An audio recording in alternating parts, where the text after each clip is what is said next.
Mire el vídeo La mayor obra de atentamente antes que lo borren. hecha por el ser humano moderno, el buque Titanic, al que llamaron el insumergible, el que ni Dios podía hundir, se hundió en su primer viaje inaugural.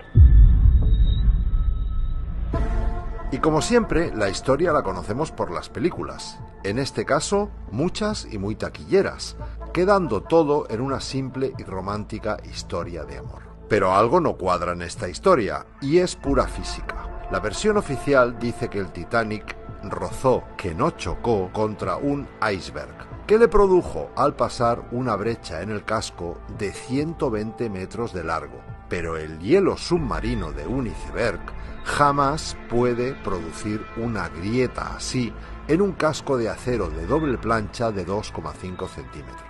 Y al investigar un poco el tema, comienzan las sorpresas que no son tan conocidas. El Titanic tenía un hermano gemelo, pero menos lujoso, que se llamaba Olympic, fletado unos meses antes, los dos propiedad de J.P. Morgan.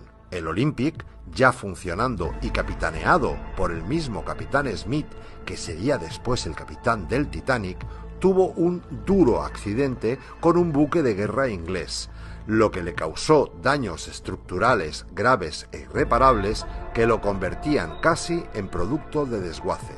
Pero su propietario, J.P. Morgan, no había asegurado el Olympic y tenía que hacerse cargo de la reparación de las dos naves. En Breakfast, en 1911, estuvieron los dos barcos juntos en el astillero y en esos meses les cambiaron el nombre a los cascos, añadiendo una cuarta chimenea que no funcionaba y decoraron el Olympic averiado para que suplantara al Titanic. Y en el famoso viaje inaugural salió el Olympic averiado y escorado, haciéndose pasar por el Titanic. Con esto, la compañía de seguros cubrió la operación con $5 millones de la época y el auténtico Titanic siguió navegando bajo el nombre del Olympic hasta 1935. Curiosa historia, ¿verdad? Pero esa no es la única sorpresa, ni mucho menos, porque que 5 días antes que el Titanic salga un buque llamado SS Californian, del mismo propietario, J.P. Morgan, cargado tan solo con mantas y jerseys, y que se quede anclado en el punto donde iban a ocurrir los hechos, es curioso. Que antes de que zarpe el Titanic retiren la mitad de todos los botes y chalecos salvavidas es inquietante. Que el capitán Smith, con 25 años de experiencia y perfecto conocedor de la ruta, se desvíe de su destino y desoiga 7 alertas por iceberg es raro. Que el vigía no disponga de su principal herramienta, unos prismáticos, es ridículo. Que la radio del barco deje de funcionar unas horas antes es improbable. Que se equivoquen y lancen bengalas blancas, que significan celebración, en lugar de bengalas rojas, que son la señal de SOS, es tonto. Que en un viaje inaugural cargado de periodistas nadie hiciera ni una sola foto de la tragedia es absurdo. Pero que el hielo corte el acero es imposible, pura física.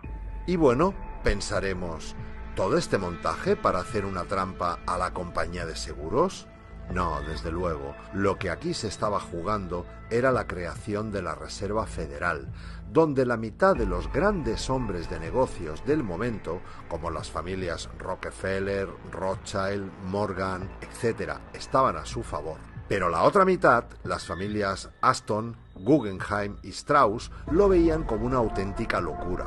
Pues bien, los que estaban a favor, como J.P. Morgan, como dueño, y a pesar de ser el viaje inaugural de su barco, deciden a última hora no embarcar tanto él como unos 50 amigos suyos y miembros de la naviera, llegando algunos de ellos a dejar sus enseres personales y personal de servicio dentro. Y murieron, casualmente, todos aquellos que estaban en contra de la creación de la Reserva Federal. Al año siguiente, 1913, y sin oposición, se reunieron los banqueros supervivientes y crearon la Reserva Federal. Y al año siguiente, 1914, se inició la Primera Guerra Mundial, financiada en sus dos bandos por la propia Reserva. Pero llega el momento, en 1985, en que encuentran el Titanic a 3.000 metros de profundidad y... ¡oh, sorpresa!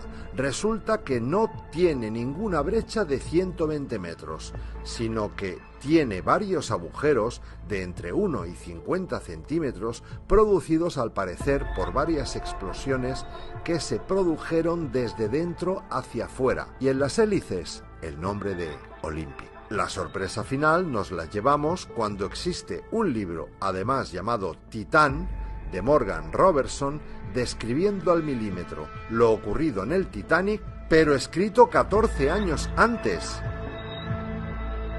Bueno, a ver si ahora alguna productora se digna a hacernos una película más creíble sobre lo que pasó, a fin de disiparnos las grandes dudas que tenemos todos.